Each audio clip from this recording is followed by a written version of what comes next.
What's up, everybody? Welcome to episode 97 of the Overview. I'm ChanManV, and we are not dead. A lot of people thought we were, at least. But no, we are still officially doing the Overview, and we're happy to be back. FishStix is here, of course. What's up, Ben? Hey, and thank you to everyone in my ranked games who says, "Where's the Overview, man? I miss it." That's been creeping into my soul, and like I've felt guiltier and guiltier every single time you say that. So here we are. So much has happened since we have had an episode of the Overview. It's been, I think, actually probably more than 2 months now, or at least I think it's been 3 months. 3 months. Yeah. Oh God, we're so bad. Yeah. But we're back. You know, we had the London Spitfire Season 1 champions. Hammond is here. We've got huge balance changes to talk about. Overwatch World Cup just started last night, and we've got some guests here to cover all of that. Speaking of guests, both these guys first timers, I believe. I don't think we've had Rant or Jayne on here, so yeah, welcome to the show, guys. It's probably been long overdue. Like, you guys have definitely been people I've been thinking about having on the show, so finally having you guys on is going to be a great time. Oh man, Rod's about to say something. Rod, you would introduce yourselves. To be here, Chris. Awesome. You know, I've not gotten the opportunity to come on to your show and tell you how much I like it, and I love it, and I'm really excited to be here. Sweet. Okay, it's awesome.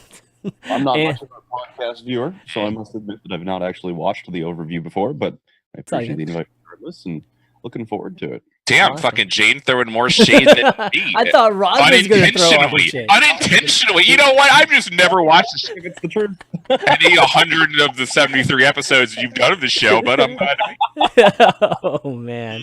It's okay, Jayne. You know, you're a little bit newer to the scene than, you know, us old school guys. So, you know, it's okay. You wanted to actually just introduce yourself for viewers who might not know who you are? Yeah, for sure. You know, I've kind of been, people might have found me on Twitch in the last couple of months, but before that, I was kind of invisible. Right now, I'm the head coach for Team Canada. I was just picked up to be the assistant coach for Dallas Fuel going into Season 2. But again, most people are going to know me just from doing educational stuff on Twitch and YouTube. So hello, friends. If we've never met. You're a big streamer now, dude. Like you're being, look at you being all kind of the humble and league stuff. Of the big streamers these days, but yeah. I don't know how that happened. Hard work pays off. Exactly.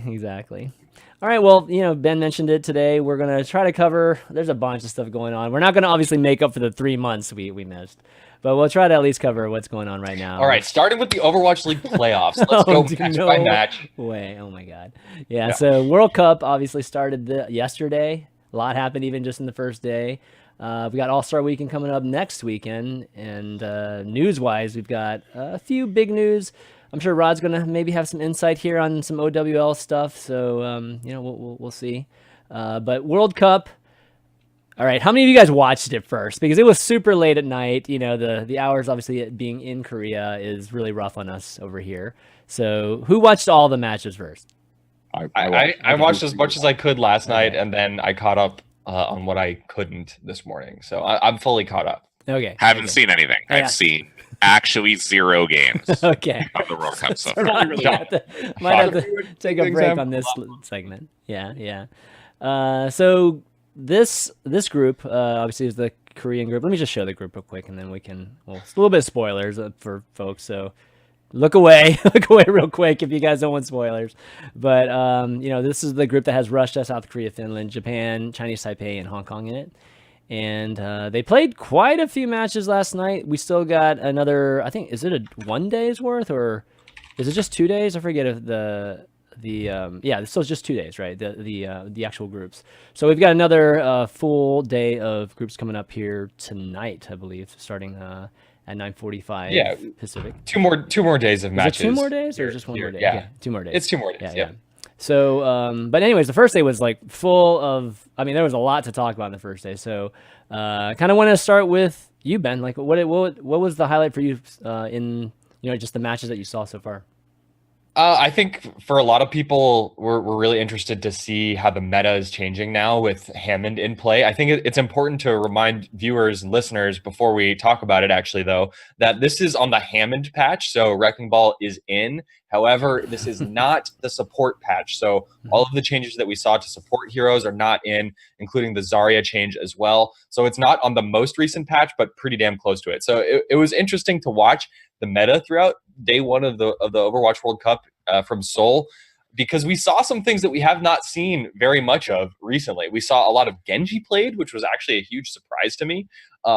We saw some goats played, but less than probably we would have if those support changes had gone in. And again, just the thing that I love the most about the Overwatch World Cup is that it showcases talent that you would never usually get a chance to watch. Obviously, we have contenders running in many, many regions, but not everyone's going to tune into the Pacific contenders region very often. So it was really, really cool to see some standout talent. Of course, guys like Depp on Team Japan, a lot of people were talking about him, but I think there were some other names that were even more under the radar. I thought Shaolin from Chinese Taipei really, really surprised me as a standout player. So, the meta was awesome. We got to see a lot of really cool showcases of players that probably most of us hadn't seen yet. And then, of course, finishing out the night with Finland versus Korea being probably one of the more memorable best of fives that we've seen in a long time. It was actually a really fun night. Well, we got the Spec Mue meme too, which was really nice. Yeah. Jayne, how about you? I'm gonna take credit for that one. I was doing a watch party last night, and I was like, wow, Mue, even in losing fights, Mue's picking up one or two. I was like, I want you to go into the main chat and just spam Spec Mue Baby Rage, and then that took off. And then Team Hong Kong, it's your fault. Okay. Yeah, I'm gonna claim that one. But Team Hong Kong, their Twitter tweeted out Spec Mue Baby Rage after that. And then Alchemeister, the observer, was like, okay, fine. And then they actually started specking him. So the meme actually paid off, and we got to spec him, clicking some heads and whatnot. He won some duels against mistakes. He was playing really well. He was showing up, and probably the reason they were winning as many fights as they did. Yep. And then even when their team was losing, he was still finding a couple heads on the way down. So no, he was definitely the standout. And apparently, so he plays for Hong Kong Attitude. Excuse me, but he's the coach. For Hong Kong Attitude. He's not a player. He's the coach. So that made it just even a little bit more entertaining to watch that man frag out. It was a pleasurable evening. Jayne, is someone that's a coach of the current Canada team. I'm sure you've been grinding out a lot of scrims with the team, thinking about the current meta. Did anything about the meta and the picks and the hero selections surprise you, or is this what you were expecting? All night, because we've been prepping for our group stage, which is happening September 7th to the 9th. So that's 2 weekends away from now. And I was looking at this, I was like, what? I haven't seen this in scrims at all. Like the double snipers, especially the amount of double sniper that we're still seeing. Now, admittedly, why would you not expect that still to happen? At least if the World Cup, because I'm looking through some of the games now, and this is pre the support changes. So Mercy and Zen, a lot of the time, are still going to be in there a lot of the time, which enables that double sniper stuff. It just seems to me from off the surface of the patch, not the support changes not going through, that would still be in for sure. Yeah, regional metas certainly develop, but North America, they are really kind of favoring how much the infinite stealth of Sombra gives you a lot of scouting and intel between rounds. Europeans just seem to love tanks. It's kind of like something that they're very proud about now. And then there's probably contenders. China was one of the regions that had the most Genji, even before we are seeing it, more and more in the group stages here. But especially with snipers going out of favor, they're getting nerfed. We're having the support changes as well.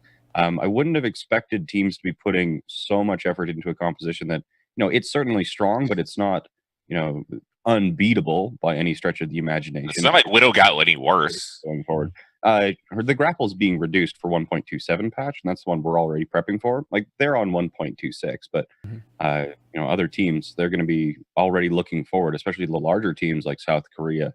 And if we are looking like Hammond's in, so we also saw a surprisingly little amount of Hammond, very very little. I think Fate was the only one who really showed up and did anything interesting on him this evening, when a lot of the other regions, are experimenting with different variations on them. We've seen kind of like triple DPS solo Hammond compositions. We've seen triple tank dive compositions. And any of the really interesting experimental stuff that I've been seeing in scrims in other regions or whatnot just didn't show up. And instead we saw quite a bit of double sniper, which has fallen quite out of favor since dive has become a lot more strong. Well, to Rod's point, I mean, you got to win now, right? You know what I mean? So, I mean, this experimenting and preparing for maybe later, it's like, I would think that. Well, how much time do you guys have between like this group stages and the next one for you? Yeah. To have to when make does a the patch decision hit? like that? When does the next patch go through? So 1.27 is live right now, but we don't know what for the World Cup. I mean. Yeah. So the World Cup, this group stage is on 1.26. The next group stage match is 2 weekends away because All Stars is next weekend, and the week after that is the group stage there.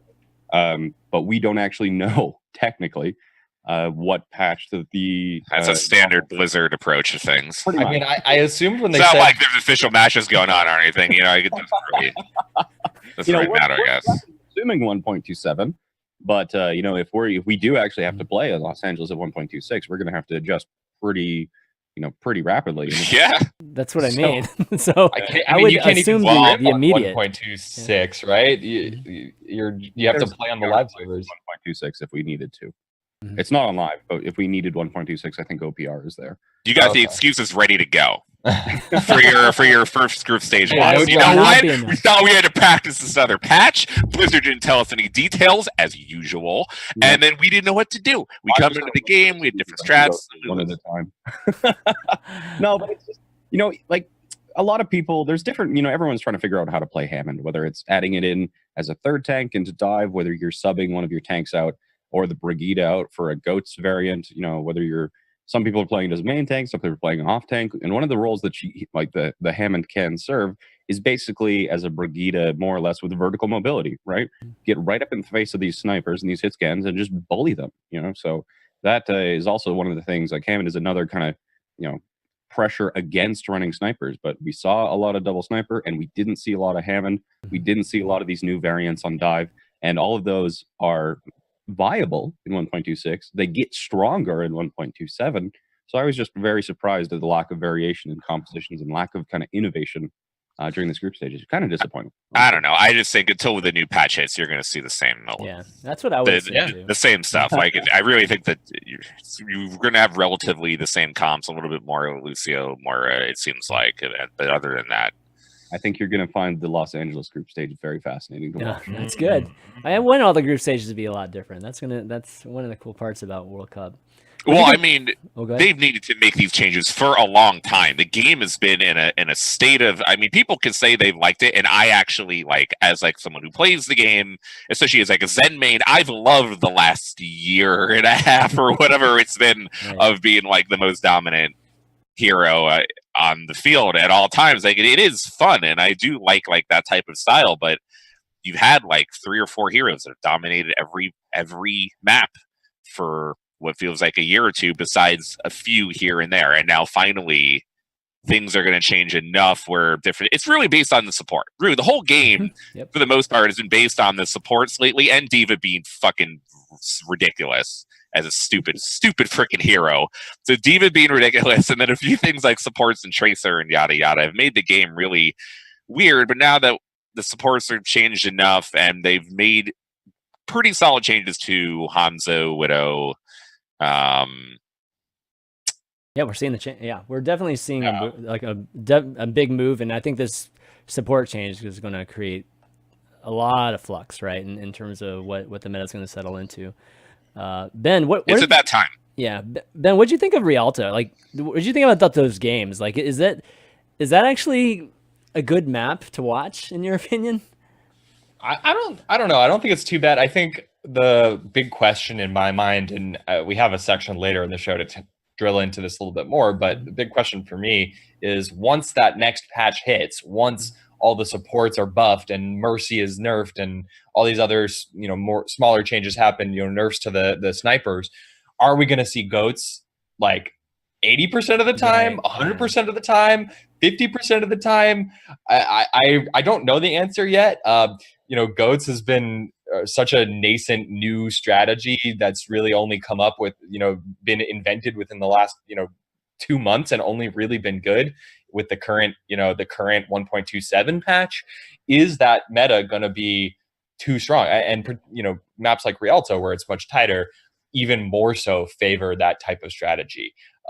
We saw lots of counterplay, specifically, in my opinion, seem to be targeted against goats. A lot more Pharah and Junkrat have come into play as like a means of countering that goat strategy. But I'm super curious because I think the strength of goats definitely changes how you're going to see maps like Kings Row and Rialto played.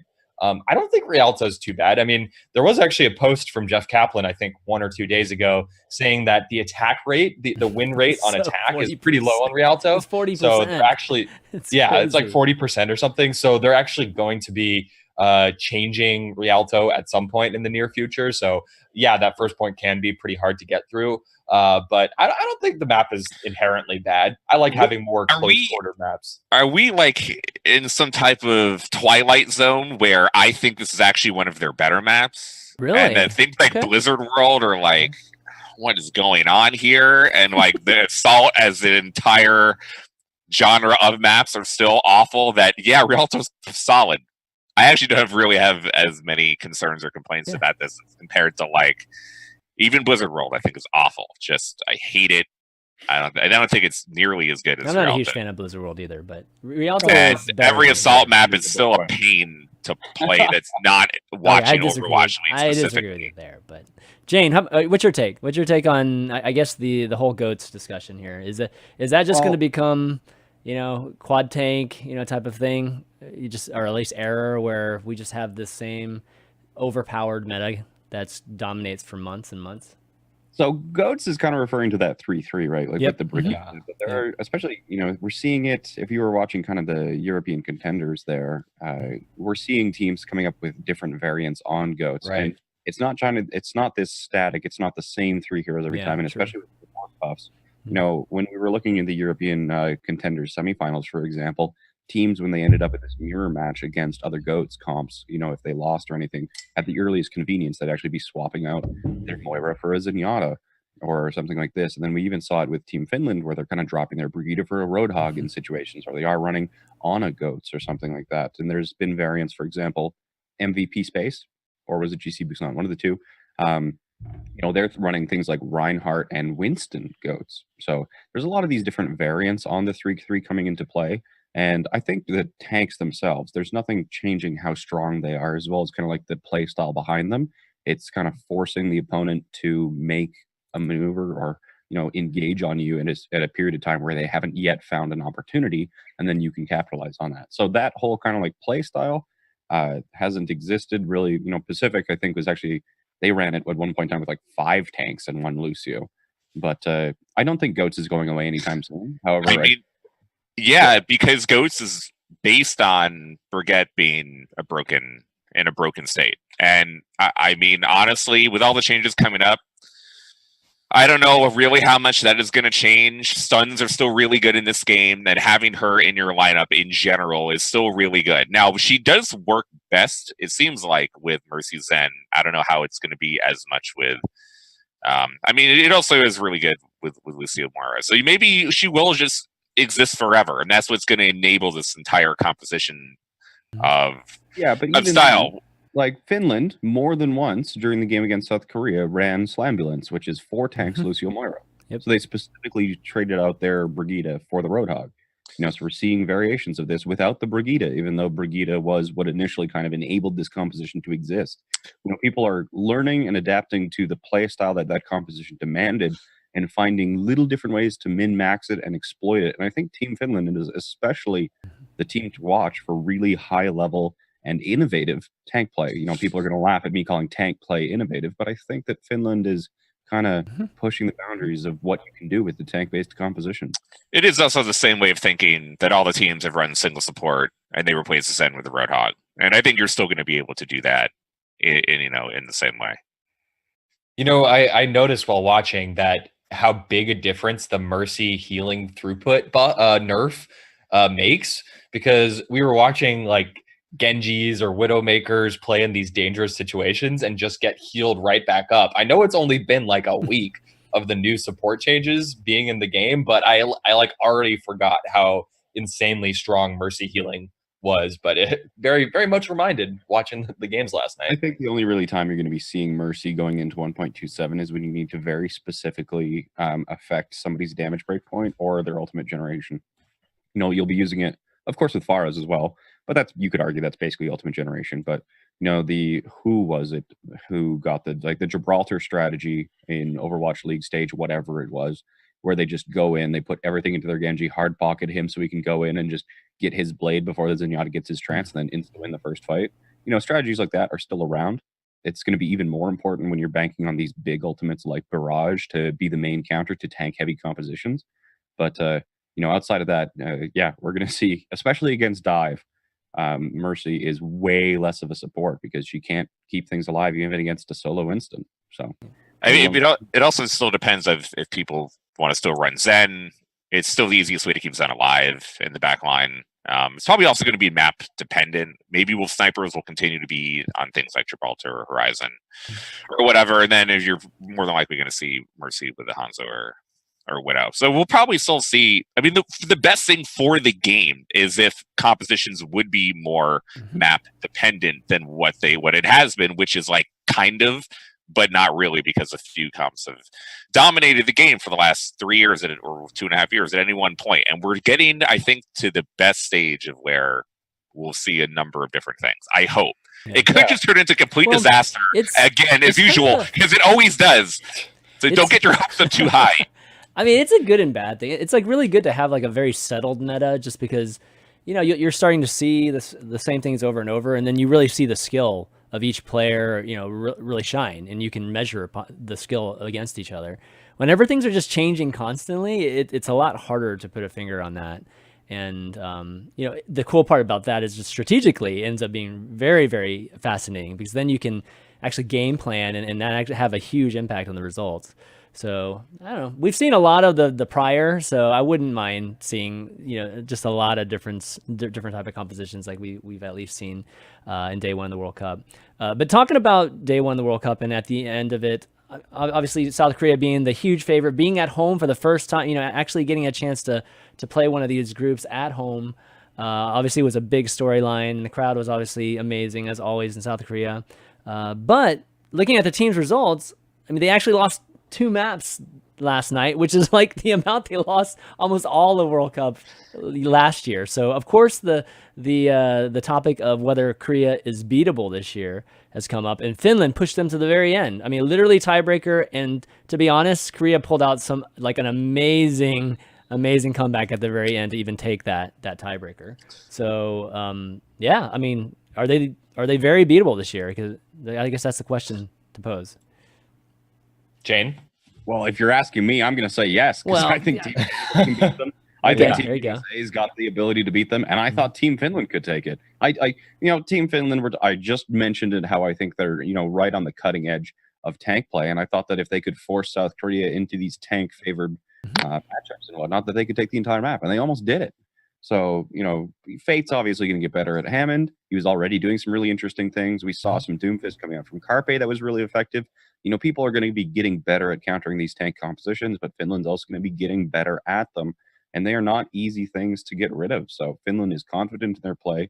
They've got a great coach behind them. I think there's, 3 teams right now in the World Cup that can take them out. Canada, USA, and Finland all are out for blood. Rod? Finland's a good team. They have Overwatch League player. There's all on their team. I mean, they all know how to play Overwatch. They played with each other for a very long time. They played with each other on the Overwatch World Cup. They've known each other from other games, so they have cohesion to be a very good team and to play their roles very well. And they're always going to be a solid team in this World Cup to give this Korean team a good run. No, this was Finland's chance to take a win.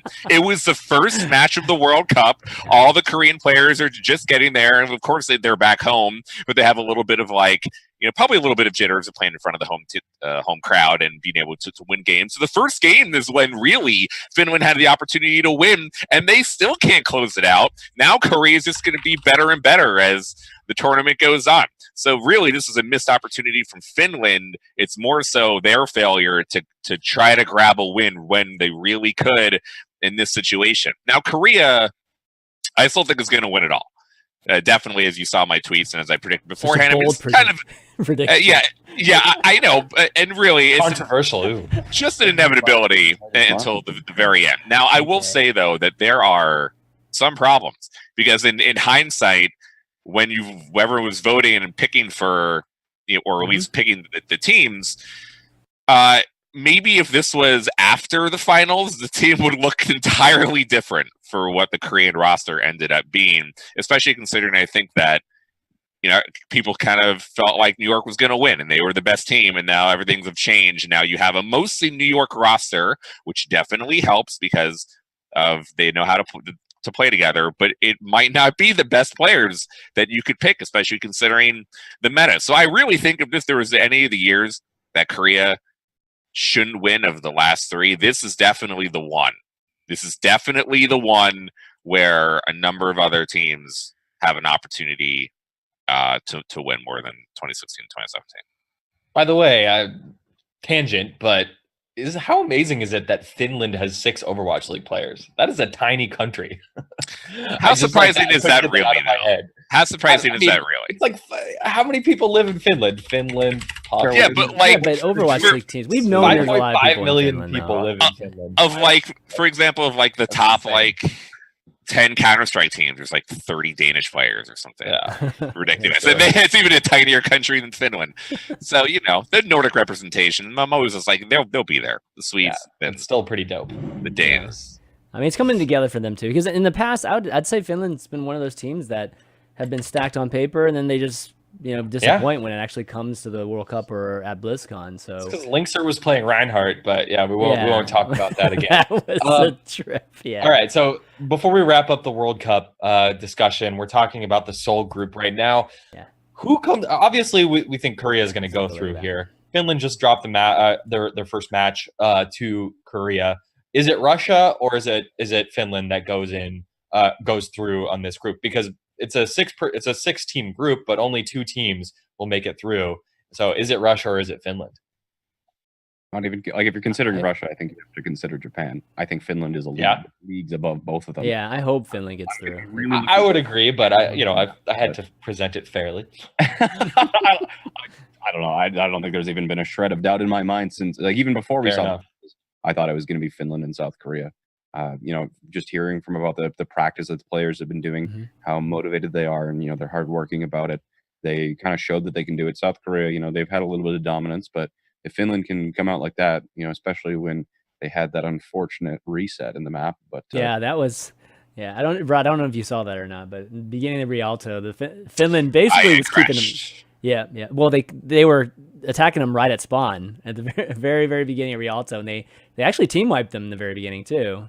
And then they crashed, and then obviously that they tried it again, and it just didn't work. They still won the map, but that's something to be said about the loss of momentum and South Korea giving them time to kind of relax and think about it and come up with a strategy. And Finland did try to do their kind of surprise door hold the second time after the server reset, and they almost got snowballed because of it. So if that had gone the other way, that would have been quite the controversy. So good thing Finland won that. So and when we're talking about we're talking about South Korea and we're the gods still won their match as expected, but a lot of people Carpe touched the point when he was at 1 bar of HP to reset the overtime timer, and then that allowed the comeback, and then I think Fate used Primal in order to close things out there. But Carpe was a millisecond from not getting on that point at 99-99 round 3 Nepal. We were a millisecond away from talking about a Finland victory.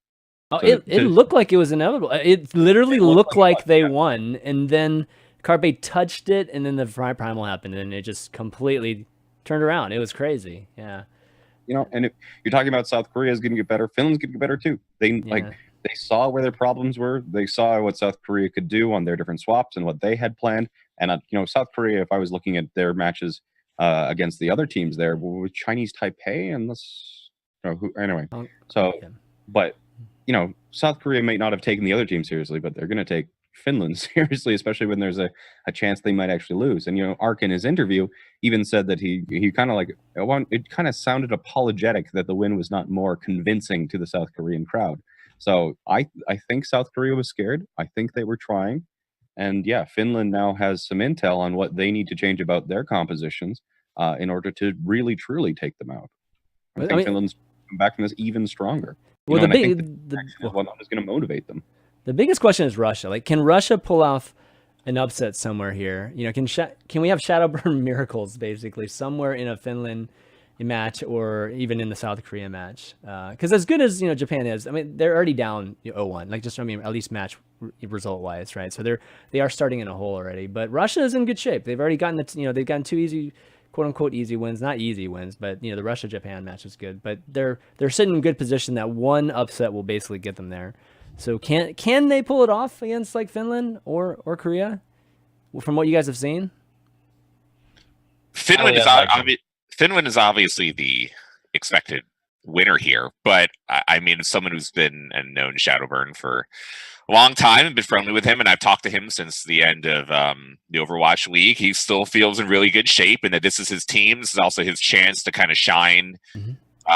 Because he just happened to be playing with 2 of the best DPS players in Overwatch League, and Nico and Carpe, so he hasn't really got a chance to start a lot of the time. And now he can really put on a show. And I think from talking to him, he believes this is his chance, an opportunity to show what he can do and to lead Russia just as he has in previous World Cups to get pretty far. And I think they've done a good job, and they've been overlooked at previous World Cups as well. So I actually think they're going to be able to beat Finland. They shouldn't. They should not be able to. But I got to put I got to believe in my boy. All right, Shadowburn is my boy. He tells me they're going to win. I say yes. Okay, you guys are going to win. You're going to do it. I believe in you. That's the bold prediction, man, right there. If you looked at Eichenwald, it was the Shadowburn show, start to finish. There's something special. Is good. There's something about World Cup and Shadowburn. I'm telling you, like he just plays better. It's like Sergio Garcia in Ryder Cup. Like there's something that just happens to Shadowburn at World Cup.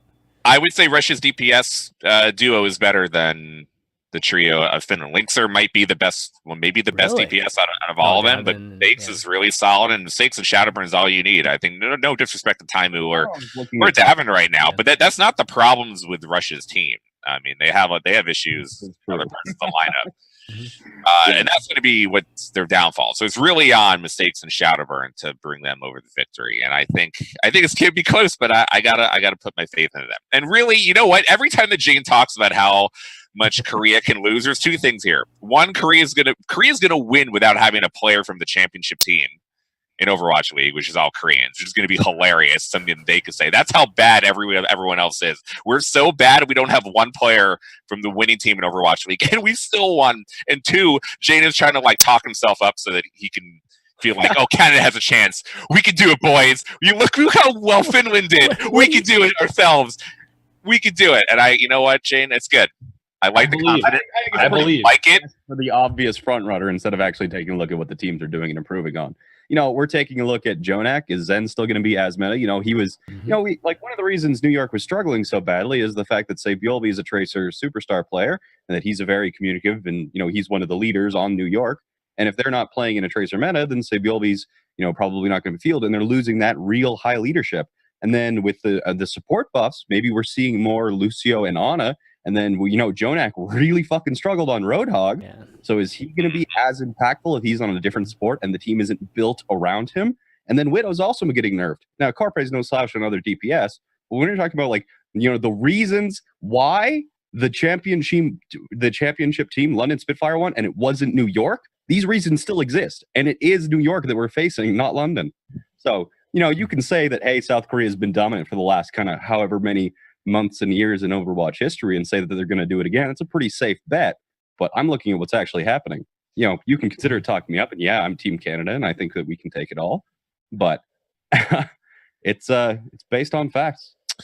Yeah, it's definitely your times. It's going to look even worse when everybody loses, which is going to be All right. so hilarious. Move on. I think it's time to move on to Yes, the World Cup. We've talked to death, and there's plenty of show left. There's a possibility that South Korea won't even make it to the finals.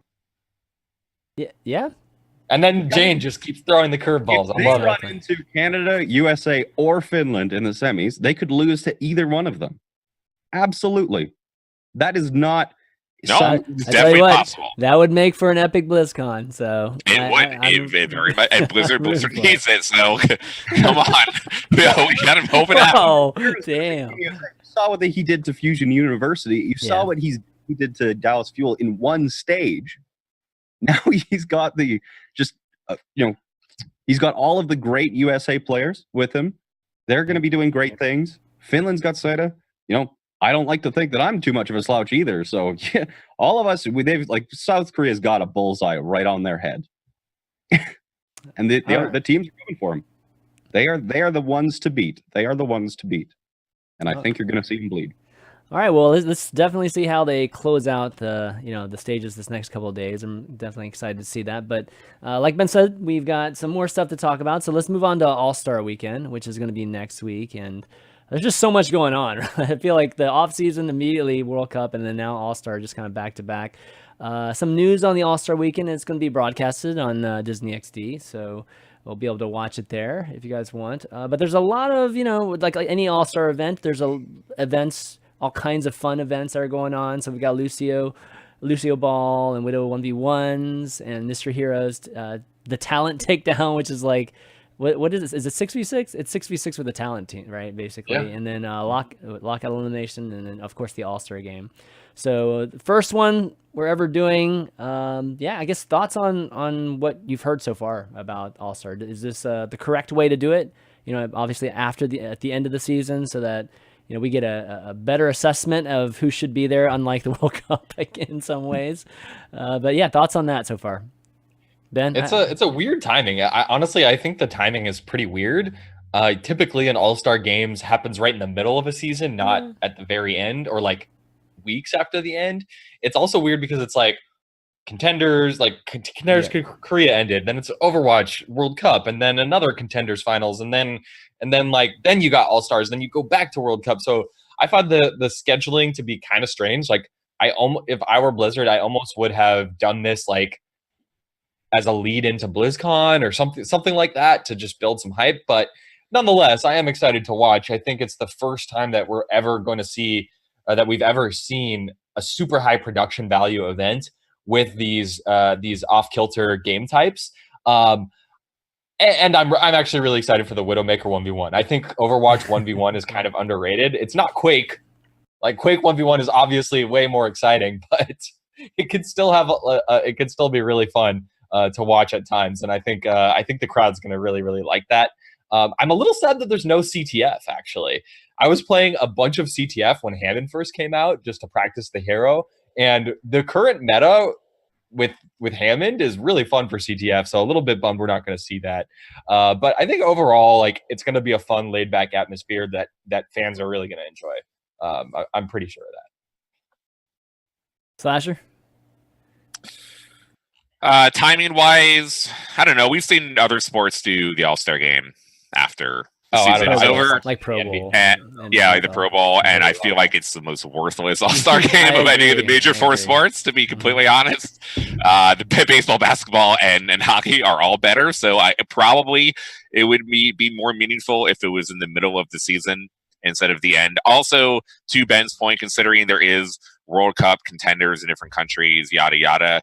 Putting this content in the middle of the season probably would have been a better idea. And then you probably could have taken away, you could have used that extended time between the end of stage 4 into the playoffs, which I thought was a mistake, and use that for the All-Star game instead of doing it now. But in general, the All-Star game, it all looks cool. The Widow headshot and the teams and whatever, your standard All-Star thing. I'm sure it'll be fun. I'm sure it'll be fun. You know, right? Jayne? It's cool. Yeah. Jayne, how are you? Good. I'm glad it exists. Yes. Yeah. I tend to kind of gravitate towards the like truly competitive things. So All-Star weekends is kind of like crack open a beer and kind of like, yep, that's Overwatch, and kind of enjoy it and laugh at personalities. But so I don't know. It's a fun thing. I'm not going to be too fussed. I mean, one thing we could talk about in terms of that point right there is that some of those other sports that Rod you mentioned that have All-Star games, they actually made the All-Star game meaningful. Right, like whoever actually wins it, and that's improved it. You know, what normally happens is whichever side wins usually gets home court advantage in the finals, I believe. Right? Really? Oh, isn't that really? That's correct, right? In the finals, they get home court advantage there. So they made So I wonder if we should do something. Maybe not right now, obviously, because we're not in the cities yet. But maybe eventually we'll do the same thing here, just to make it a little bit competitive. It's not just like a total. Just quick play. Well, quick play game, to be fair, it was so bad, baseball actually reverted it last year to no longer do that. Oh, really? Okay. Yeah, because to be fair as well, it's a stupid fucking idea. No one really gives a shit about the All-Star game. So making a bunch of All-Stars care, which determines home court advantage for the final, is kind of ridiculous. Even though I do agree, like it'd be better if it was more meaningful. It should be for players to kind of show themselves off. And really, honestly, this is where I think Riot's done actually a very good job of their All-Star game. Yeah, probably the most out of any developer. Yeah. And I think that Blizzard should continue to think of really cool custom game modes that are really fun to watch. Is Widow 1v1 going to be like the side event of the All-Star game? It could turn into it might get kind of stale. I'm not sure.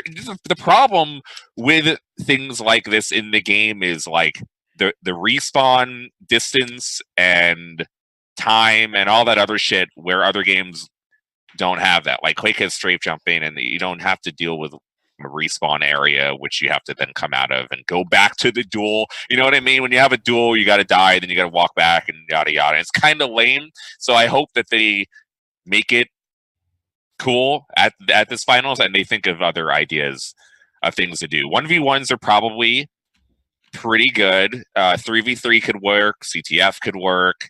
I would like to see some other ideas for that type of stuff. All right, who wins? The Pacific Division for the talent. The talent is Reinforced, Crumbs, Zoe, Semmler, Monty, Puckett, Hexagram, Are we seriously talking about this? Sideshow, Golden Boy, Mr. X, Uber Friend. All right, I'm going Pacific. Let's bring this up. Oh gosh, okay. I'm going Pacific on this one. I think like Hex and Reinforced being on the same team is probably OP. I think those are the best. Are we? Ben? Oh no, continue. Please continue, Ben. I mean, isn't like Hex is a Masters player and Reinforce is like a GM top 500 player. I don't think there's any Masters players on Atlantic, so I don't know. Mr. X is Masters, isn't he? Oh yeah, I get he's dipped in it. He's like low Masters, yeah. Where's Bren at? I think high Diamond, low Masters. Okay. What he does. So Rod, do you think the Atlantic Division is going to win this? Here's the issue. Reinforce is obviously the best player on any of the two teams. I would hope so. Yeah. But obviously, and he can definitely carry. Now I have enough of them on my friends list, and I haven't been able to play like myself as much as I wanted to because I can't play fucking Overwatch on this goddamn computer for like a year and a half now. But I don't feel like Hex has been playing as much. Maybe. Yeah, I don't know. According to his friends list, so everyone else on that team is probably straight up just fucking. Gold level, yeah, gold plat level. Yeah. I mean, I don't want to totally denigrate them, but I mean, you know what I mean. But really, this is Atlantic's game to lose. Personally, for me, it really is. Reinforce has to carry Pacific over the end, or Atlantic we're doing this much analysis. Should really be able to smash them. And if they really focus Reinforce super hard, put a ton of tank pressure, a ton of shield pressure, everyone focusing Winston when they need to, I think they could do it. You think the game is going to get to the point where they have to actually focus Winston? I think it's going to be that much focus information in this game. That would be funny. All right, I That would be regret so funny. having a debate on this topic I at all. know. Yeah. Okay, I mean, okay, because Brandon and Mr. X are going to be the DPS.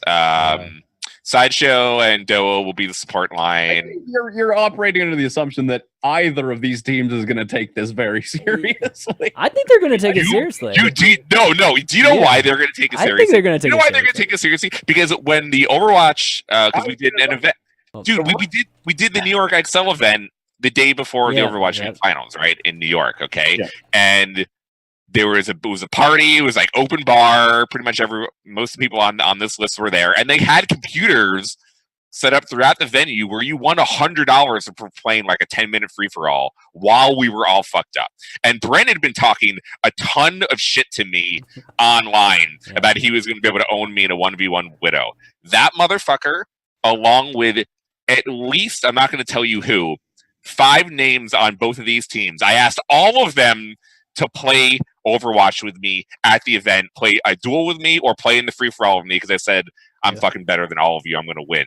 And none of them I can concur that. None of them would play because they really don't want to show off how much they fucking suck. So this game is super important. It is actually more important than how much you're giving it credit for. Like Reinforce is a main tank player, but I don't know. Main tank players, and he's a pro.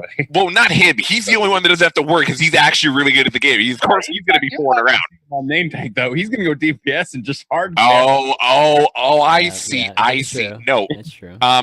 That Jayne, I also not sure if you know. Reinforce can't aim. I believe in him. He can't aim at all. Really, compared to Bren, you know, dude. Reinforced didn't come from an FPS game. He was like 2Good's little secretary person. Oh no! Before. That's why he plays main tank. Okay, we needed more main tanks in Overwatch. That's why it's really easy to get a job right now if we play off tank or main tank in the Overwatch League. If you want to get to Overwatch League, just play main tank or off tank. You have a pretty solid chance. He's not wrong. Yeah. He's actually not wrong. So putting Reinforce in DPS, I actually don't know if that's the right idea, Jayne. I'm skeptical. That's solid.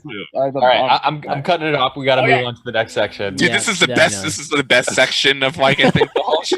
Well, one last thing, Ben, before we do, there's a bunch of watch parties going on around the country, especially in the cities of the teams, because I think GameStop's sponsoring a bunch of those. So definitely keep a lookout for, if you are in one of these cities, go and watch the All-Star weekend together, because it's going to be a lot of fun. But moving on, news and discussion here. The biggest thing that's happened probably since our last show is, or at least in terms of like player news and whatnot, is Seagull announcing his retirement from Pro Overwatch, which is pretty sad for I think most of us. I don't know if there's anybody that's that happy about it. Like at least I don't know of anybody. Seagull's happy. Oh yeah, I think Seagull's okay, there you go. There you go. That's a good way to this. put it, Jayne. Yeah, if Seagull's happy, then that's great. But as a fan, as a spectator of Overwatch League, it was great seeing Brandon in the league, and especially getting a chance to play and have a significant value, for Dallas Fuel second half of the season. So. I think it was great too. He was known as he was when he did join the pro team. People were saying, "Oh, he just got picked up because he streamed," and then he proved himself that he did actually belong to be there. He decided that he wanted to go back and stream and be with the community that kind of helped him get to where he was, and he's gonna have streaming. It's a lot of fun. Pays more than the Overwatch League. I'll tell you that much. Pays him especially a lot more than. And he wants to do variety stuff, wants to do it at his own pace, and props to him. He's a great streamer. I hope he stays on with the Dallas Fuel as a streamer. You have people like Iman, Kabaji, Hunmaru, Aspen, people like that partnering with orgs. I'd like to see that. Seagull still be involved in promoting professional Overwatch in some regard. But, if he even doesn't do that, then whatever, man. To him, as long as he's happy doing what he's doing, I'm going to enjoy watching him. I mean, Seagull wanted to go into the Overwatch League to begin with to show everyone that he could still win. I mean, when I talked to him before the league started, I had a long conversation with him about his thoughts instead of streaming full time or deciding to do that, to go into OWL, and he wanted to be a pro player. more than anything, more than being a streamer. He wanted to win championships. He wanted to be a pro player, and he wanted to show everyone why he was, the best player at the beginning of Overwatch for some people, and why he got so popular. Now, but really, what happened was he was on the most destructive team that you could ever imagine for a first season of Overwatch League, and that took a huge toll on him in the way that his thinking was about it, because they were out of the running of the playoffs within the beginning, the middle of season 2 or something. The season was already done for them. So for him to have to be able to ride the bench and not be able to start any of those games for a long time, go through all that drama of not starting the games and only going into it after everything that happened, then finally getting a little bit of success, but still being on that disaster of a team.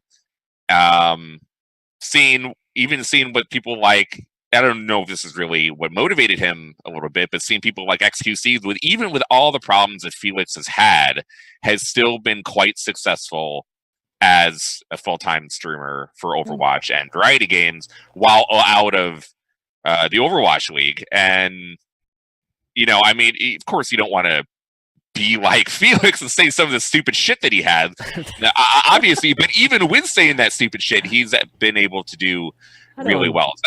So I think Seagull, seeing all of these things combined together, really for him, it was just like, you know what?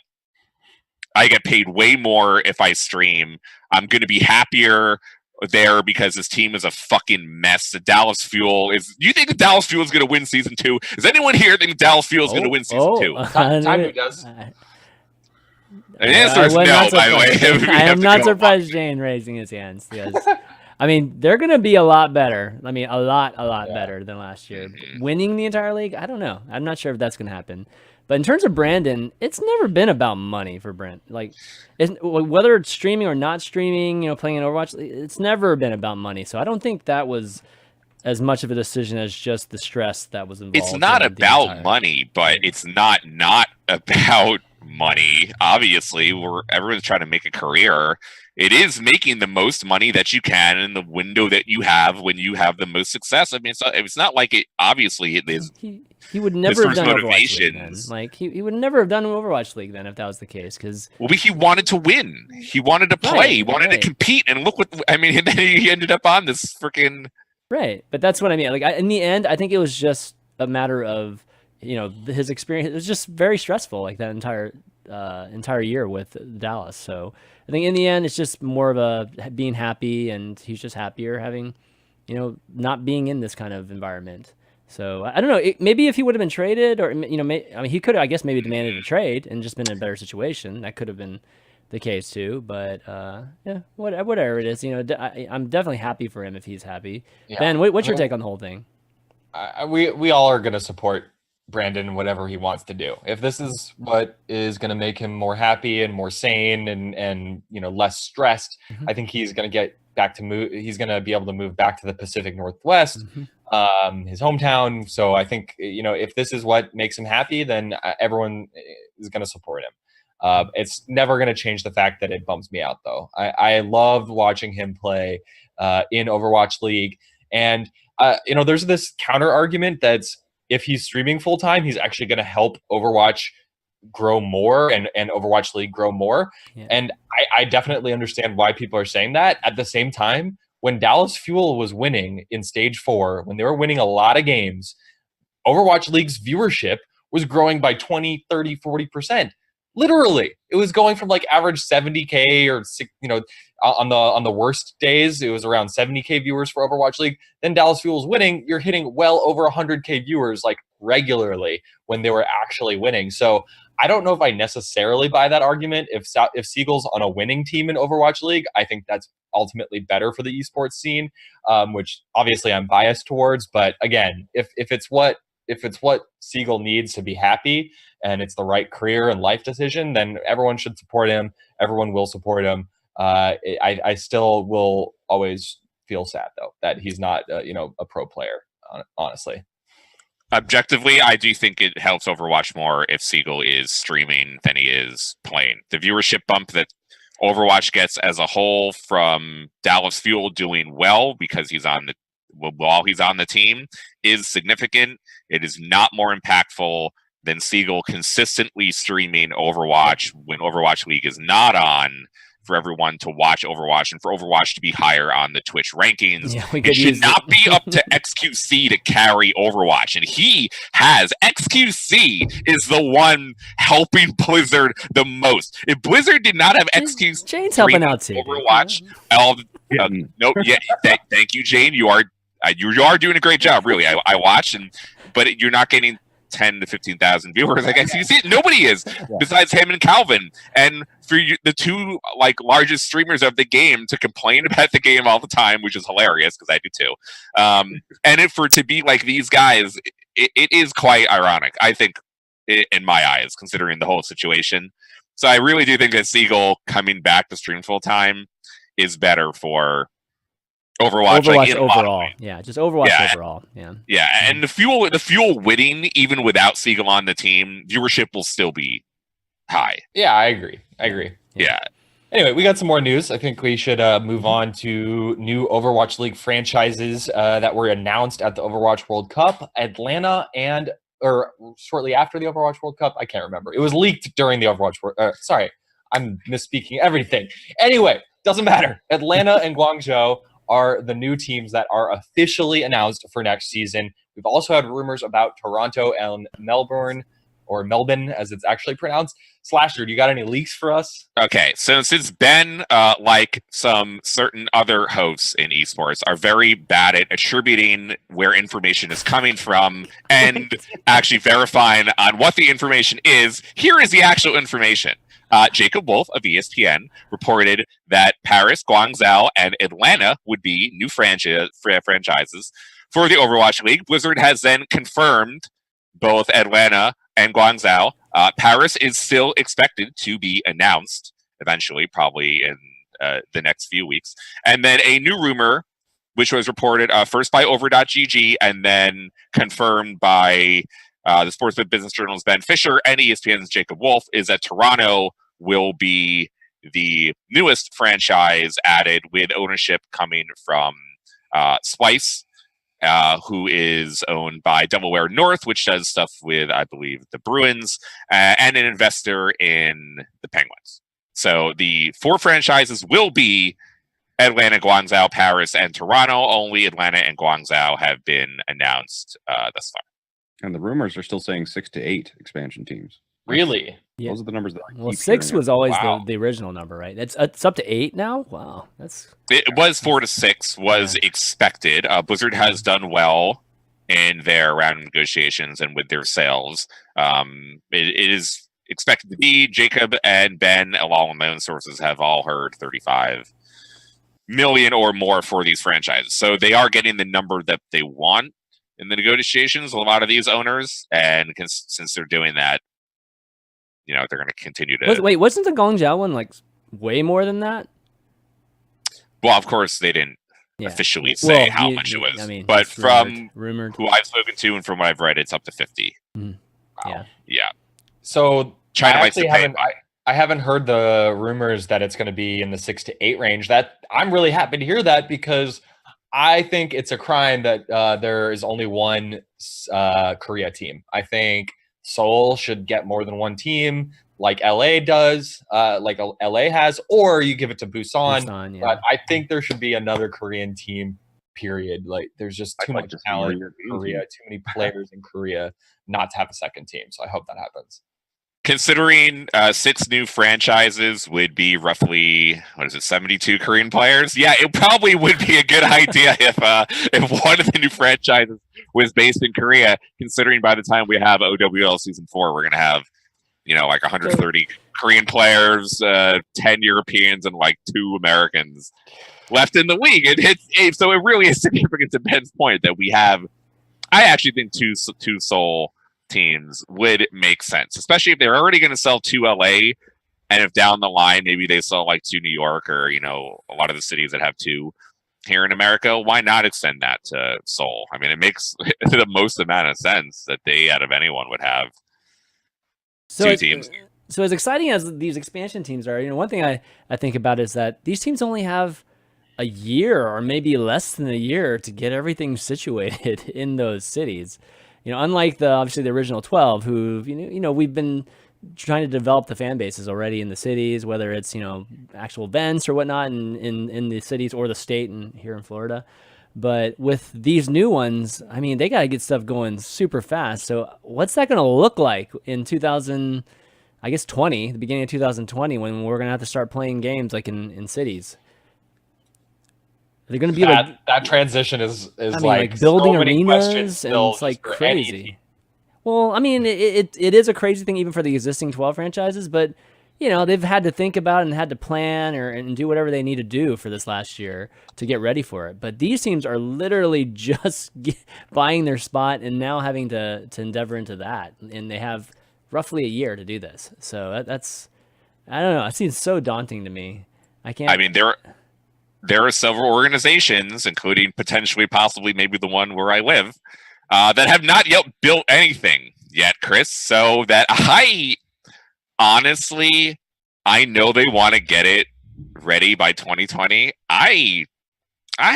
There's I think a very good chance they miss this window.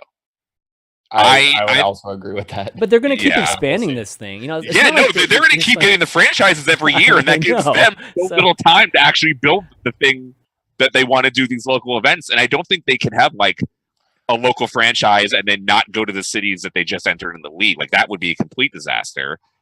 So, I mean, from everything that I've told, yeah, these teams just have one less year to get things going, and that everyone understood during the negotiations that they have to build their local venue as quickly as possible to make it happen. I really don't think I don't think 2020 is going to happen. My gut tells me that every team is not going to get it, because what happens if only like 14 of the 16 or 18 teams have their venues ready? Are they just not going to go to certain cities? I guess they could, but it would seem to be like you would upset some of the owners of franchises over there. And then, like, why would I pay $40 million and then not be included in like the first season of the local league? So, yeah, it is on the owners to build these venues too. Like, Blizzard's like, okay, yeah, I mean, they have to. They have to, yeah, right? They have to. But I know this summer's slacking and nothing's started yet. They don't even know where it's going to be. But a lot of teams don't even know where the fuck it's going to be yet, Chris. So I am very skeptical 2020 is going to happen. The good news is that they're not building giant football stadiums. So like, we're talking arenas. We saw Shanghai. Shanghai's, by the way, was ridiculous, man. That thing looked awesome. But yeah, and Bare Hands is just in chat there. He says you don't have to build a venue. Look at what LAV is doing. They can totally use existing venues. Well, that's nobody's Nobody necessarily has an ownership group that has. Let's have the example of the Los Angeles one inside of Los Angeles, where all the venues are, because they're in Los Angeles. Yes, thank you, Bare Hands. I mean, almost every Overwatch League team is invested in by some mainstream sports like owner or something. So there's going to be arenas that they can tap into. Even still, I think it's going to be extremely difficult, not just on the team side, but on the Blizzard Overwatch League side. Like, we still have heard zero details about is Shanghai gonna fly to North America and then Europe and then freaking Korea and then back to Shanghai every single month? That's impossible. Like, it's literally like not feasible to do that. So we don't know much about how it's going to roll out logistically. It's a scheduling nightmare. Like, I think trying to figure out how to make that the cheapest possible. And all these teams are going to be paying for these trips, right? It's not like the league's paying for the travel for these things. The teams are all going to be paying for it. So, I mean, I think the season 2 is going to be, what I heard or rumored or whatever, is that, I think traveling is going to start a little bit in this first season. Like, there's going to be maybe a studio overseas. And so, like, having the teams kind of go between the two, I think is what's been, rumored. But, that's just like a tiny stepping stone into what's going to possibly happen in season 3, which is full out traveling everywhere around the world. So yeah, it's not clear to me still, like in my mind, how this logistically is going to happen. But hopefully it'll get a lot better once we start seeing them travel a little bit. But format-wise, they haven't mentioned anything about changes in format, right? Like there's been some talk, but nothing of significance to really say, oh yeah, they're for sure going to be changing something. Unless I'm wrong, Rod, right? No, there has been nothing discussed. Yeah. I mean, I think it will come to once there's enough franchises. I mean, if they go up to, I don't know, like 16 or 18 in season 2, and then you'd think they would get to like at least 20, 24, something by season 3. Maybe they split the divisions into what the local franchises. So the Asian teams would all play each other. The Asian franchises play each other. More than 2 conferences. And but the problem is that North America will overwhelmingly have more cities than Asia or Europe. And if you have to split the conferences into Europe, Asia, North America, like North America is just so much bigger. Maybe you split North America into 2, and your 4 conferences are like Asia, Europe, NA East, NA West, or whatever. But I guess you can do that, but you do lose a lot of the. Maybe you could either see it as adding something to the game, where you're not going to have the NA East teams play the Asian franchises until like later on in the Overwatch League playoffs, which is kind of cool. But at the same time, you may lose that matchup during the regular season. You're not going to have New York play the Seoul team in season 3 during the regular season, or maybe just one game so that people don't have to travel so much. I can see this happening. Yeah. Anyway, I think we've talked about the new franchises enough. I think we can move on.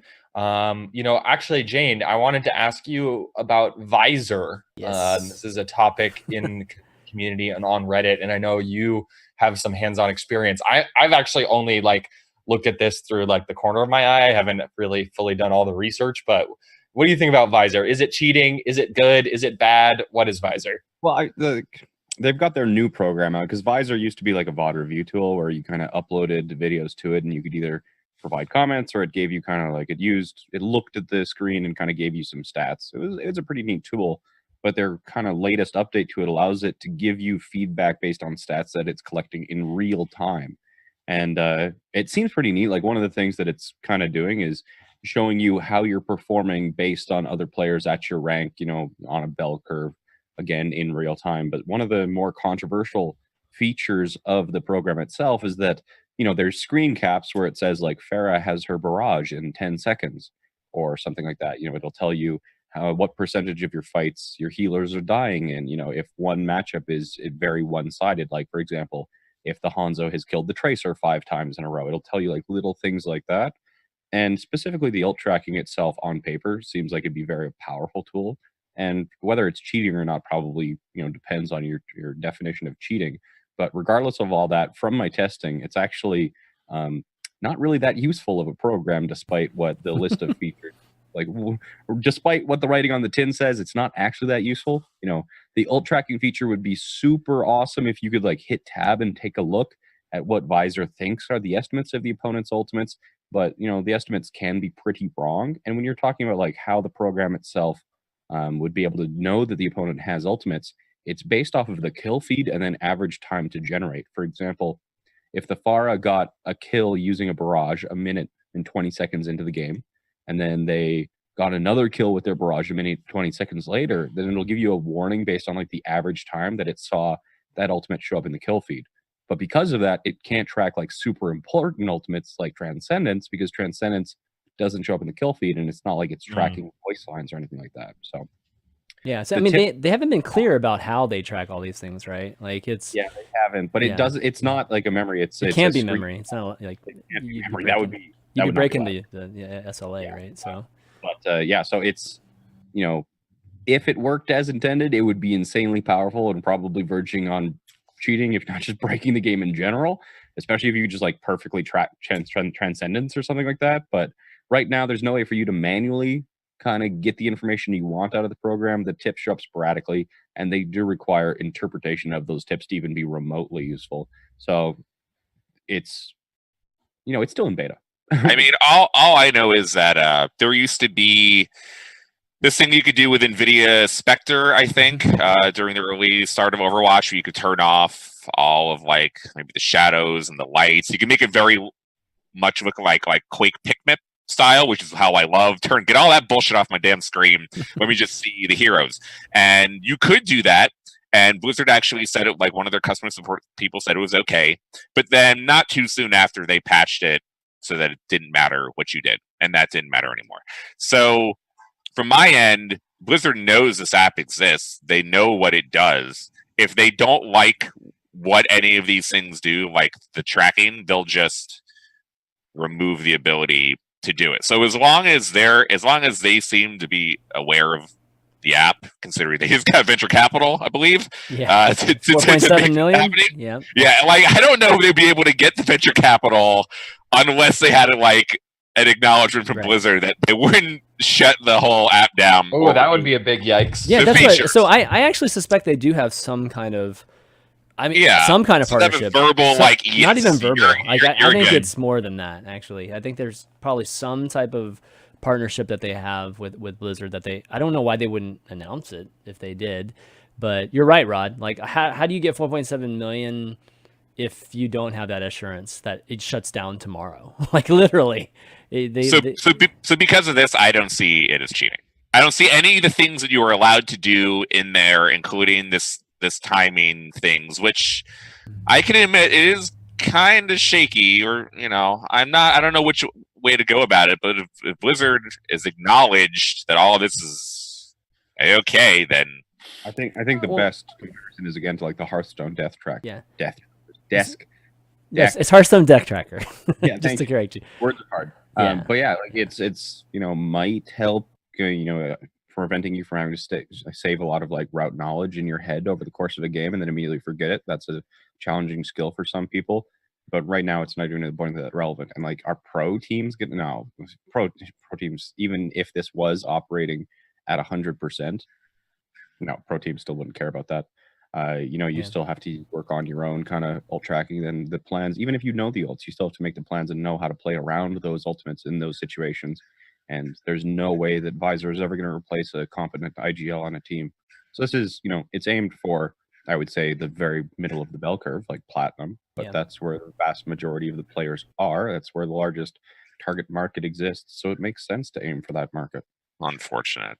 Yeah. I mean, so up the skill. That's okay. Yeah, exactly. So another analytics tool that that was recently announced too is that the Fusion have a partnership with Pursuit, which is a little bit different than Visor in the form that Pursuit is more of a post-game analysis type of tool. So kind of asking you, Jayne, like difference between these type of tools, would you use something like a Pursuit, in terms of, The thing is, Team Canada actually just announced that we're working with Pursuit, and we've actually been working with Pursuit for a while now. Okay, awesome. And helping them kind of specifically develop their tools so that we can get our analytics that we used to do by hand. The vast majority of them are now kind of collected automatically using this OCR. So of course, Pursuit is taking a look at the spectator client and then grabbing a lot of statistics. And really, when we're talking about easy things for OCR to figure out, but hard things for humans to figure out. And one of the things that you can do with there is the ultimate generation rate, and then the time at which an individual holds on to their ultimates. So those can be really important stats for kind of seeing the flow of a fight. And trying to actually manually compile those statistics used to take literal hours. But now we have, a lot of the groundwork done, and we can kind of see these initial estimations from Pursuit. We're not using it to just like as the end all be all. We're taking Pursuit as kind of like a starting point, and it points us in the directions that we need to take a look at. It'll very quickly show us over how many team fights, who got picked first, who was the first picked, and then we can look at those team fights and try and find the correlations between why was X player always dying first, what was so-and-so player, why were you not able to ever get an entry pick, and was that a problem? Does that mean that we have to change our composition? So yeah, Pursuit is really helpful because it's just a post-game analysis, and the reason we're using it is not for like a first-person perspective like a normal player would, but they've put a lot of tools into the program that allows us to plug in spectator footage and then get information on the game whole. Right. Cool. Yeah. Definitely great tools for all. You know what? teams. You know what tool would be really good? What? You know, tool would be just great. Where I wish someone could make something where you could click it and you could make a custom game, and then you could gather everyone in the game by rank. Maybe like pro players or aspiring pro players. And then those people can click it, go into the game, play the game, and then they win money from playing the game. And then they stream the games while they do this. And I think a lot of people would watch it, and it would be really good for Overwatch. You know, What would you wouldn't that call be? it though, Rod? I don't know, like you could face it, like you're facing each other, one on like a team versus team. Oh man, that was a softball right there. All right, yeah, that would be a nice tool. But anyways, so lots of innovation still going on in the Overwatch community, and definitely glad to be seeing it, because I think all the teams and coaching staffs could heavily be helped by it, which Jayne obviously knows. There's a ton of VC not just flowing into Visor, but like a bunch of tools like this right now not for Overwatch, for different games, but it's just interesting. Look, we need pro pugs, okay? Overwatch Rank is still garbage. I don't know why you should put this on the top of the list. Overwatch Rank still sucks. The game is still going to be hurt. Overwatch Rank sucking so hard. And without a custom tool, this game is going to continue to lose players. All right, that is the biggest problem that Overwatch has now. In the future, is it's bleeding players. And while rank gets worse and no one can fix it, this problem has not been addressed yet. There's a huge pug community on my Discord. We've got 70 volunteers running them.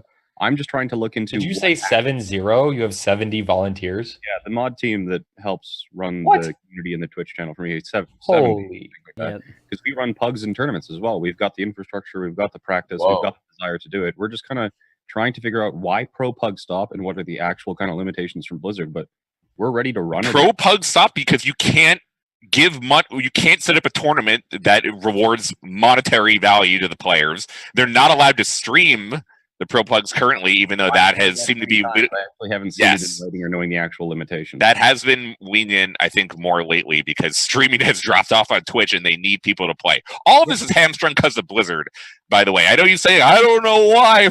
I wonder what happened. I mean, we did all this before. All this happened already. It was already going to be set up. Face it, would have already done Overwatch if they could have. There already wouldn't have been a reputable company that have come in and to do things correctly. They're doing PUBG, like literally today. They're launching PUBG on FaceIt, and everyone seems to be really excited.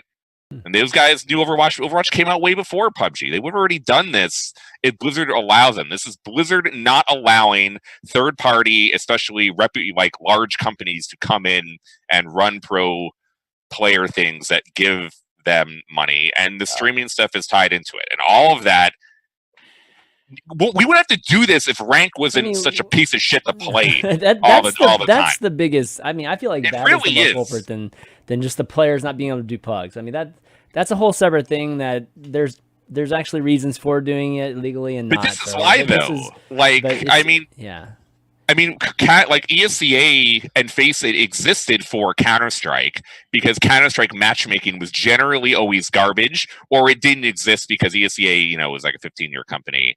And it came out when 1.6 was around, and you went through the server browser, and there wasn't official matchmaking, yada yada yada yada, right? So there is all this history, but it was because those games matchmaking you didn't really play, or it didn't really matter, and that's why it was so good. Overwatch's ranked is better, of course, but it has enough problems where people have wanted this alternative. It's not good enough.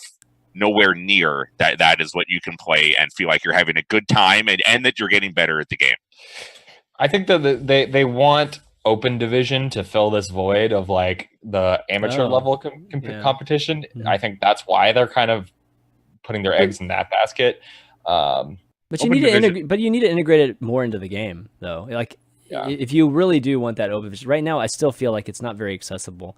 Even though in theory it is, but you still have to organize yourself, and like Jayne's doing this awesome thing right now that's like amazing to have it be very kind of like transparent and whatnot. But it's like most people don't have the initiative to do this, like to actually try and create an open division team, and then even just go figure out how to sign up and just what all the rules are and all that stuff. So if you could sign up for open division within the game, and there were automatic tournaments awesome. that like sent you notifications and like automatically added you. Oh, sorry, Jayne. You said no. Just anytime anybody asks me a question and they're like, "How do I sign up for a team?" and I'm like, "Well, first close Overwatch, second open Discord," and then it's like, "What Discord?" Right? So the link between the start of Path to Pro and the client, like there was a connection. It was like League of Legends introduced. I think it was called Clash or something, where they're running like regular tournaments. I don't even remember the exact name of it, but they were running kind of like smaller tournaments, recurring, managed throughout the client, and it was great, fantastic. But except for it failed and had to be delayed. But open division, like the length of the open division season itself is longer than the half-life of most teams. So if you miss the start of the open division and then you're forming a team, like you just sit on your ass for a couple months until your next opportunity.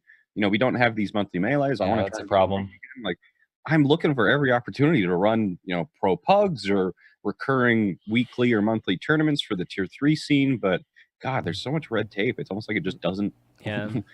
Somebody's not wanting this to happen because Blizzard wants the players to play ranked because it's the official mode. It's the mode that you see on stream. It's the yada yada yada. They want the players to play the official. I feel like it's more like I just feel like it's more of a liability potential. That's why they have all those licensing things now, right? Like the licensing across the board on all the titles are much more strict than they used to be. It's because Blizzard is a closed system, where Valve, for example, is a completely open system, and that they want people and companies to do whatever generally on their platform, and that you could do so. And really, we've come to a point where on closed systems like League of Legends or like Overwatch, the majority of the best amateur players that end up like getting picked up by teams or inserted into the pro spots come from ranked play.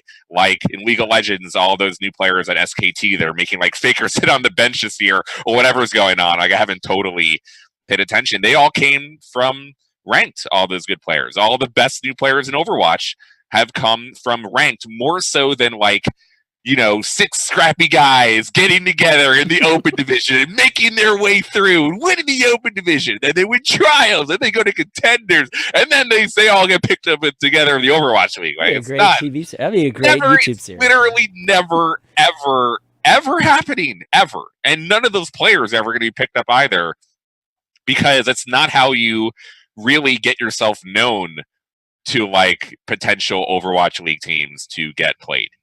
It's most of the time it is shown not to be it. For closed systems, it's ranked play and getting to like rank 1 or 10 or whatever on the ladder and showing that you're really good. And for open systems, it's you can play in all these open tournaments and prove yourself. It's not like you have one open season. Like it's impossible. One fucking open season. Who gives a shit? So because Overwatch is in this closed system, they need to make ranked worth playing or allow it to be a kind of like closed but open system, because pro pugs in general lend themselves well to FPS games. Yes, it's been kind of tried to be, there's like a Dota Pro League, like sort of like an inner Dota thing on Faceit, and League of Legends is trying to do like a Pro League. I think they're actually trying to experiment, but it's always shown to be really good on games like Counter-Strike or now Rainbow and yada yada. So it feels like it would really fit. It would help the scene so much, all those players aspiring to be Overwatch League pros. But because if they don't they need to fix ranked. And I think that continues to be, a never-ending larger discussion. That is the problem that continues to linger on and on and on. But all right, well, let's move on. That was not a planned segment, so Rod, we just be complaining, indulging Rod here with allowing that segment. But I think Ben, you put this upcoming schedule here, so you kind of want to. Yeah, well, I think before we close out the show, we got about 5 or 6 more minutes left. I did want to get your guys' perspective on we already talked about meta that we're seeing in the World Cup, but I'd love to just have a really quick discussion about the current meta. I would personally argue that the last couple balance patches have been some of the best balance patches that we've gotten so far in Overwatch. I'm really enjoying playing ranked right now. The support meta is totally shaken up. You know, Mercy is very far from a must pick. Zen is very far from a must pick. I'm having a lot of fun playing Hammond, but I'd love to get your guys' perspective.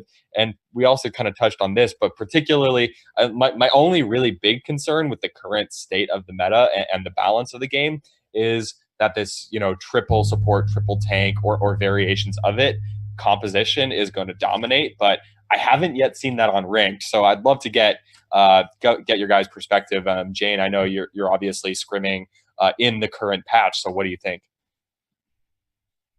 Well, 3-3 is definitely not going to dominate. And even if it does, there's enough variants of 3-3 that counter other variants of 3-3 that, you know, we're not going to see the same, you know, tried and true goats comp just smashing into each other.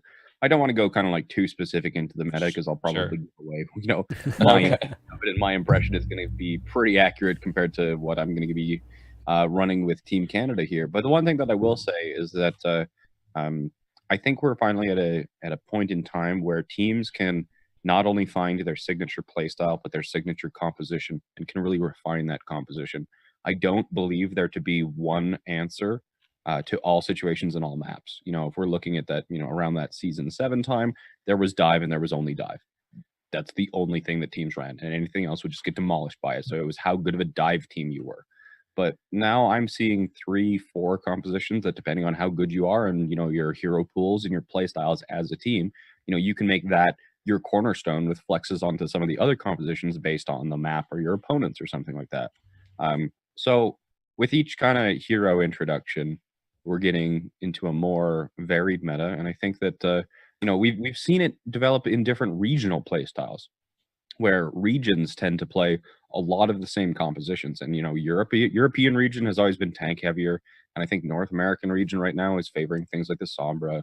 But you know, these kind of differences between the regions are going to be probably developing within teams now, because there is so many different answers to how to play the current meta. So maybe I'm, you know, on something real good and haven't found what the right answer is, and so maybe one team is just going to come really dominant with this brand new comp that nobody's thought of, or, you know, maybe somebody's going to play like triple tank dive in a way that nobody else has thought of, and everyone's going to try and emulate that. But I think there's enough kind of potential here for there to be variations, as you are going to see, you know, teams having like their signature, and then you're going to see other teams either counter stratting them or playing their own signature. So hopefully, especially in the World Cup, you're going to see teams playing a lot of different things, especially once these regions collide at BlizzCon.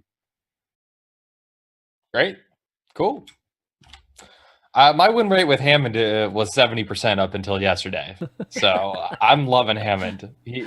Slasher, playing Hammond, obviously it's not strafe jumping, but it almost feels like playing like a Quake-esque game, because movement mechanics are something that you're doing constantly. So I'm loving playing Hammond right now. I'm just enjoying the game a lot. This season was the worst season of all time for me up until Hammond got released, and now I'm finally climbing back up to where I used to be. Still in that mid-masters grind, but on the way up. Cool. I think that pretty much covers it, huh? Yeah. Or meta-wise? Yeah. I mean, unless you guys have anything else to add. But I don't want to. I've got some really cool ideas. Yeah, we'll just wait for you to. We'll have to bring you on after Canada wins the World Cup. Yeah, Team Canada is playing Team Australia in a show match on Saturday. Oh, that's right. Yeah, and we're going to be pulling out some of the more experimental compositions we've in theory crafted. Sweet. So, I'm looking forward to it. If you want to see how crazy this meta can be, Symmetra. We're going to see some Symmetra, maybe. Yeah, the wall, maybe. No. The wall. No. Oh, God. No, you will not. You will. At least on Saturday, you will. I play a lot of Symmetra, and she still fucking sucks for the most part. So maybe the problem exists between keyboard and chair, not with Symmetra. Oh, wow.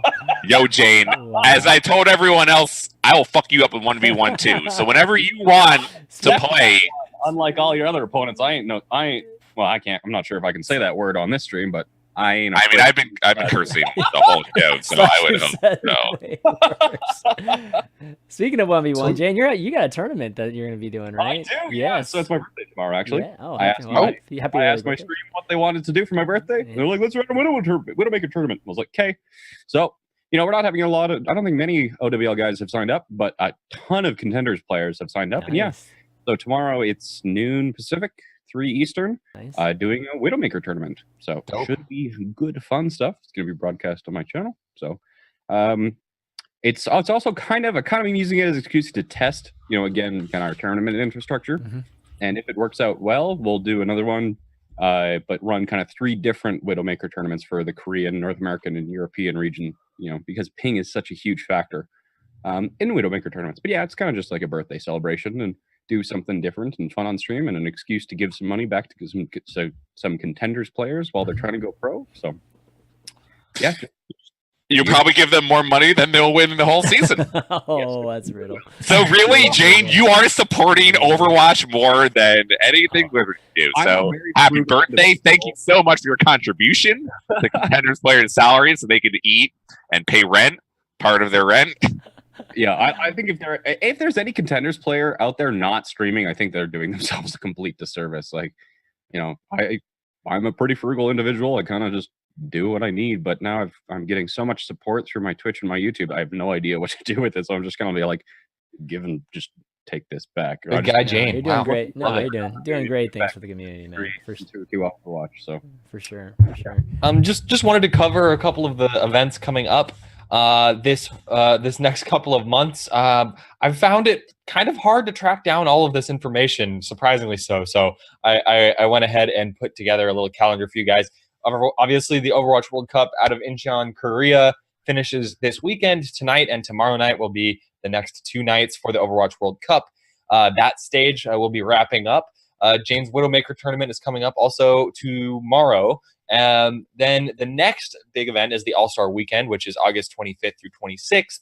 September 7th through 9th will be Overwatch World Cup in Los Angeles and also the Contenders NA Finals. I think it's pretty cool that they did that. The next weekend is the Contenders Pacific Region Finals, also Overwatch World Cup Bangkok. Then the next weekend after that will be Contenders EU and Overwatch World Cup Paris. So that's kind of like the slate of competitive Overwatch that you've got these next 2 months. And then there's absolutely nothing in all of October until BlizzCon. Basically, BlizzCon is the next thing after that. But we basically have Premier Overwatch to watch every single weekend for the next month, a little bit over a month of nice Overwatch games. So make sure to tune in and support the Overwatch World Cup among everything else going on. And then with that, I think that wraps up the show. We got through a ton in this episode. Definitely want to give a big thanks to our guests, Slasher and Jayne, for both being first timers. You guys want to throw anything in, any plugs before we wrap things up? No, I had fun. Thanks for the invite, Slasher. I look forward to the 1v1. Dude, we got anytime, any place. Show match, man. We got to promote that show match right there. We could do a whole bunch of heroes. We're gonna have to have a beer first or two, just to make. I mean, for sure, that would be great. The North American group stage. Maybe. Okay, if you're there, let me know. I'll buy you a beer. And then I'll own you on LAN too, because it'll be much easier on LAN. Keep thinking that one. Somebody's saying you guys should just do it right now. I don't know. What is your hero pool, Jayne? Everything. Okay. That's what pro players tell me. I can play everything, You put me on this and this and this, and we'll win the Overwatch League, I swear. And I'm like, you know what? No, you can't. No, you can't, Jayne. That's a respectable answer. I respect that. All right, Rod. You want to do some shout outs? Yeah. I shitpost on Twitter a lot right now. At Slasher. That's makes a living from it too. My most significant contribution currently. Nothing much is going on in the world though at any time. So it's really kind of boring most of the time. And that's it. I really got to make sure that this is the season that I don't hit Masters. I've been GM in 10 of the 11 seasons, and then I'm really upset that I haven't been able to play. So I need to get myself. Good luck. You have like 10 days. I'm in the same boat. I'm like mid-masters right now. I can't believe that I'm the same rank as you. Like that really hurts me. Maybe we should 1v1. Oh, Oh my god, dude! I'll probably just end it. I'll end it, or I'll leave the community if I lose to Ben. Fucking let alone Jayne. All right, we have to play now. Okay. I feel like a bet's going on here, or what do you call it? Money matches going on here. Yeah, exactly. So the only thing I'll say is that I'm going to be opening the professional Overwatch Discord rather soon. So if anyone's wanted an invite, yeah, you can ask me. Are you going to let me in it? Oh yeah, that's right. I kicked Chris. But if you don't know, I criticize our host Chris here because whenever he has Wizard employees on, he gives the fluffiest interview of all time. Him and Ben. Of course, it had to come up. It comes up on air, really, Rod? Okay, all right. It was good that you mentioned it, that I have to offend you. But we've made up. We've made up. I don't expect it to be a good interview if a Wizard person comes back on here, but I understand that, and I have come to peace with that. Abort the show. Abort the show. Yes. And that's all the time. And that's all we have the time. Thanks for being into the overview. Ben, shout outs. Just watch World Cup. Viewership was okay. It was like 70K, but I want to see. It's like 2 a.m. in the morning. I mean, it's like yeah, who cares? Watch it anyway. It's tough. Yeah. Agreed. That's Yeah, I'd say same thing. Yeah, try or at least watch the VODs. If you can't watch the things live, watch the VODs right when you wake up because it pretty much ends right when you wake up, so you won't be missing too much. Or at least we won't get too many spoilers on Reddit. But thanks to Jayne and Slasher for coming on, Ben of course for doing the show all the time, everybody for coming and watching after we've been away for like 3 months now. Thanks for staying with us, and all the folks at the grand finals too that came up to me and said that how much they love the overview and or even just how much the overviews helped them even get into the scene. So that's really amazing and awesome, and really appreciate it. It keeps us doing the show. But that's going to be it, guys. You can find the VODs on youtube.com/ChanManV, and we're obviously on audio channels too, so iTunes, Google Play, and Spotify. But that's going to be it for the overview this week. So for Jayne, Slasher, myself, and FishStix and myself, ChanManV, we'll see you next week. Or maybe not next week, whenever we're on. Yeah. Whenever. Yeah. Whenever. Later.